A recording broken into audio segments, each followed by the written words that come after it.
Rent was released in November of 2005, and this was directed by Chris Columbus, or Christopher Columbus, which is surprising because this one definitely feels the most different from his other films, such as Home Alone, Adventures in Babysitting, and such. This is a huge change of pace from that. Also, the fact that Home Alone went into our Christmas movies, and I won't go as far as saying that this is a genuine staple Christmas movie at all. Not even a New Year's film, even though this takes a lot of New Year's elements and and really feels like that time of year. I wanted to revisit it for a lot of reasons because one, I haven't seen it in a long time. Two, this is the perfect season to be watching a film like this because it is all about friendship and forgiveness and really scaling down a year into exactly what it should mean and what it should represent. And what better time to do that than the end of the year, the month of December, during Christmas time, or for New Year's Eve in general. This takes place, the story, in December of '89 to December of 1990. So it does take place within a year. This was originally a Broadway play, and then it was adapted into a film by Chris Columbus. And all the actors and actresses in here, when I first watched it, I was in high school. So I would have been in grade 10 and 11 when this film was really popular and really being talked about. And I didn't know many of the actors or actresses in here at that time. Excuse me. I still don't know many of their works, like the character who plays Roger. I didn't look up any of the actors or actresses' name, but I don't recognize him in anything else. I do know some, obviously. Rosario Dawson, I'm very familiar with. The woman who plays Joanne in this movie, she is in Death Proof. I recognize her from that. But regardless, everybody in this film is phenomenal. Idina Menzel, another one that I recognize now because of the Disney movie Frozen. Who doesn't know the voice of Elsa these days? She's in here. She's awesome. But as I was saying, everybody in this movie is top notch in theatrical performance and theatrical quality singing. Like everybody's voice is superb, and there is segments and moments here and there in this film where I believe non-film actors and probably people from the Broadway or just minor characters, you could say, come in, and they're like every character in this film sings like a champ. It doesn't matter who it is. Even the background characters, like the extras, are phenomenal. So basically what I'm getting at is the characters and the actors and actresses that I do know compared to the ones that I don't know are all in the same when it comes to their singing and their talent. It's absolutely incredible. I never knew Rosario Dawson could sing the way she does in this film. Same with the woman who plays Joanne. It's funny because the only other role I knew her from was Death Proof by Tarantino, and then I saw her in here, and her singing chops are through the roof. They're insane. But it's a cool film. I wanted to revisit it because a big reason why I did was because I don't know how much this film was going to live up to today, how relevant it was going to be. I haven't seen very many reviews for this film at all, so I don't know exactly how critics and audiences feel about it. I know it's one of those films that when it came out, it was popular as hell and everybody was talking about it, but it didn't seem to continue getting as much hype as it did in the first year that it came out. Its themes are very specific. This is a very liberally driven film, and I don't talk about politics in this channel. I know everybody's going to say, well, you're talking about it. I really don't. I'm just saying that this is a film that is very obvious what side is fighting against what side. And it's very specific on the one side. And it's very, its themes, its songs are all about acceptance and living each day for yourself. And the villain character is very obvious, and all the hero characters that are going on throughout this film are, attacking the villain character for throwing them out of their homes, and they can't pay rent, so they're making everybody homeless. And then there's Idina Menzel's character who's protesting, every authority and every business owner and rich person that's creating all this homelessness and chaos in the late 80s, early 90s. And the the themes are very specific. And I wanted to really go back and watch this film from my perspective today because I knew right off the bat that it was going to be very different than even 3 years ago. How I was going to feel about this film. So basically, I just want to mostly talk about that. And I also thought, I was wondering anyway, how cheesy this film was going to be because I remember it being cool and really revolutionary when I was in high school. But I've watched many other types of musicals since then, and I've heard other people talk about this film since then as well. And I've also grown a lot since then and have different opinions and have different morals and values and views and whatnot that I really wanted to get this in a perspective of a guy who's almost in his mid 30s. So, first of all, it lived up. I can definitely see myself revisiting this film a lot this time of year. This is why I still will stick it as a sub Christmas movie, you could say. Not a classic or a staple by any means, but something that definitely is relevant. Absolutely. Most of the songs are phenomenal. And then there's the ones that are just really, really cheesy and don't live up whatsoever. So there is two sides of the coin. It's not really like some are okay. But the vast majority of the performances and the singing and all the songwriting is really good. Of course, there's the repetition of this film. Team America World Police made fun of it. Everybody has that thing that I can't say anymore. Again, when it comes to the politics, this film came out before this PC movement is thriving. This is like the pre-PC, or I should say like the pre-woke culture movie or musical, you could say. So, that's again a big reason why I wanted to watch it today and be like, this has got to be relevant today of any time, especially when it came out. And being, this takes place in 89 to 90, so this is the rise of the HIV scare kind of thing. So people didn't even have any education on where that illness came from, what it was about, how it could be transmitted. This is all like brand new when it comes to the story of it. Going on to the movie itself, though, I'm talking about the themes of it, but the actual story. Basically, it's about a bunch of artists or hipsters. I remember when the word hipster was a thing. They're living day by day. They're one guy, Mark, is a filmmaker, and then there's another guy, Roger, who's his roommate, and he is a musician or former musician. He's still a musician, but he doesn't really practice as much lately, and he's kind of like out of a job, out of a gig kind of thing. Rosario Dawson's character Mimi is basically an exotic dancer who lives underneath these two guys in the apartment, and she dances at this club called the Cat Scratcher, I think, and she eventually forms a huge crush on Roger, and she does everything in her power to basically woo Roger and try to get Roger to date her. I found that element funny because this woman will do absolutely anything to get Roger's attention, including literally break into his apartment and start singing and trying to seduce him that way without his consent because this guy is clearly giving her the no and he's not interested and he just really, really wants to focus on himself.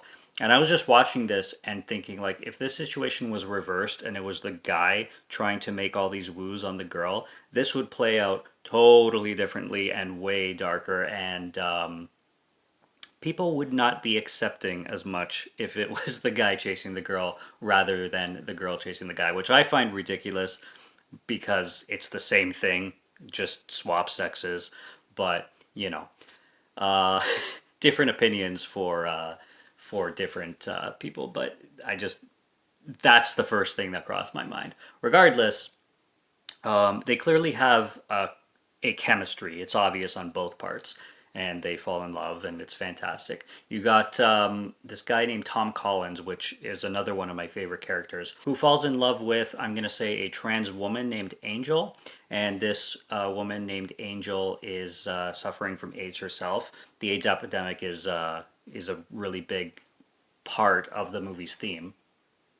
And this guy Tom Collins they call him, but his they call him Collins because his first name is Tom or something. We'll just go with Collins. Him and Angel form this bond. Angel finds him in an alley when he was basically mugged, and then they really start to form a chemistry themselves, and it's basically love in the big city kind of thing. Do I the believability with Tom Collins and Angel's relationship? I don't know, but I literally mean that when I say I don't know, because the thing is, Tom Collins seems like the most masculine guy in all out of all of the group. Even Roger, who's already a very masculine guy himself, Tom Collins seems like the most masculine. So him falling for a extremely feminine cross-dressing man, or trans woman, I don't know if I could see Tom Collins doing that, but at the same time, their chemistry is pretty genuine. So who am I to say? I don't know. It just seems because his character is so masculine, and the way he acts, and everything, the way he carries himself in every scene. It was interesting to say the least, basically. Going for the songs, the ones I mentioned, either they're fantastic or they're really cheesy. The cheesiest one is when Mimi comes into Roger's apartment singing, and she does the whole "Will you light my candle?" and she keeps leaving the apartment and purposely blowing it out so she could come back in. That whole song, I don't know. There's something about the lyrics and the way they were written that they're just cheesy and they're just too simple. Like, it sounds like they should be talking, but they're just singing the lines just for the sake of singing them, and it wasn't as powerful as the other songs were. Like, there's such powerful songs in this movie, like the "Living in America" at the end of the Millennium song is just such a powerful song. When Roger goes up to the roof and he starts to have the flashback of his ex-girlfriend who died, that song that he's singing, is it hits so hard, and it's so good, and it's a perfect way to say and tell that story. When Mimi is singing "Ah Ooh Tonight," that song is really well done, especially with her leaving the club and wanting to go out with Roger, and then Roger basically shutting her down. That whole song and that whole direction and choreography was perfect. Maureen's performance when she's doing the protest, choreography beautiful. Her performance, although odd, it's probably the most odd in the film, and it really gives a cheesy vibe. But if you're looking at it in a very hipster, very artsy fartsy performance kind of thing, and why she's doing it in the first place, it's really, really good. The Tango Marine was funny. That's probably one of the funniest songs in the film. The scene where Maureen and Joanne are getting married, everything, again, choreography was done perfectly. It's just kind of hilarious how they lead right up to their wedding, and then at their wedding they break up. It's just funny. There's a lot in Act 2 that does that. Really rushes things and really leaves you with questions unanswered. Like, Act 1 is about an hour and 24 minutes, and it's perfect. Perfect. And then Act 2 starts at the perfect finish line. Like, they do the whole La Vie Boheme performance in the restaurant. Again, very, very big, liberal forward scene with the theme and the lyrics and everything, all about, we are who we are, and don't cast judgment kind of thing. Really, really obvious in the message kind of thing. And then perfect cut, Viva la vie boheme, and going on to Act 2, it's just perfect. But Act 2 does rush quite a lot in a few places. The biggest probably being when Roger decides that he wants to sell his guitar and go to Santa Fe, and then that's like 2 minutes long. So he goes to Santa Fe, and then he's there for, I don't know, 1 to 2 months. in the movie's timeline, and then he just comes back and he's like, "Oh fuck it, I miss it here, and I want to get back with my friends and all that." So that was funny. Roger's song also at the end, the song that he wrote for Mimi, and spent the whole year trying to write, was really really weak. I'm sorry. When you're throwing in genius after genius after genius songs with beautiful choreography and such powerful moving melodies, and then you finish off with Roger's song that is supposed to be like it builds it up as if it's going to be the best song of the movie. I'm like, oh no, doesn't live up to everything that came before. I don't know. Like, I don't know if this film portrays drug use very intelligently. It's kind of cliche. Even with the illness thing, the HIV stuff, it's pretty cliche. I think a lot of people forgot about this film because of how cliche it is, and I think that's probably its biggest fault. For lack of a better word, because I can't see it being the actors or the performances or the musically, like artistically, it's a great film. I just don't know if it's as hard hitting as it could have been. Maybe that's because it came out, like, maybe if they decided to release something like this or work on something like this 15 years after 2005, maybe they would have had a little bit more balls to talk about the subject matter, or maybe they would have. I don't know. I feel like directors today or creators today would probably be able to take a subject matter like this and make it more powerful and more meaningful. Possibly this came out at the wrong time, like superhero movies, for example. In the early 2000s, people didn't know how to make a superhero movie. Today, the blueprints are there, you could say. There's a phenomenal superhero movie coming out every year, two or three usually. So kind of the same with this. I think maybe it would obviously it would have more relevance today, but I think it would be a better project to be done today. But I take it for what it is. I really take it for the living without regrets and accepting every year and every moment really for what it is, and enjoying exactly where you are in every moment. And there's only us, there's only this. Forget regret, or life is yours to miss. It's really powerful stuff, and stuff that I've learned, especially in the last few years.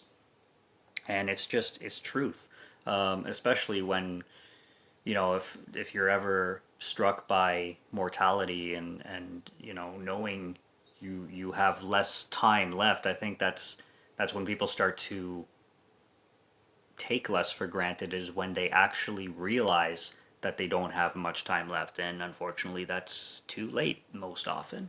The younger you can realize that, and the sooner you can realize that, and know that you don't have forever, I think it's easier to find peace, and it's easier to not pass judgment. It's kind of obvious, but when you really think about it, not a lot of people realize it. Like I said, until it's too late. But I'm not preaching here or anything. It's also obviously a sad film. If you didn't know that, I don't know what to say. It's a very sad and kind of depressing theme, and but again, it goes to deliver that message home, where you know it's it's a waste to not enjoy every moment. It's a waste to pass judgment. And the angel character is the one character that really embraces that in a person, and they don't like it's mainly everybody else around Angel that is kind of learning things as they go, whereas Angel doesn't even have to preach or teach anything. She's just there living the talk, so they're walking the talk instead of just preaching the talk. And everybody kind of, the Angel character like drives the theme for everybody else. It's really interesting. There's things that it could have been done better, but it's a light-hearted, deep film that I think is very digestible. I guess that's the best word to consider Rent is digestible. I still find it really funny that Chris Columbus directed this. It doesn't seem like a Chris Columbus film, so I would have to see that.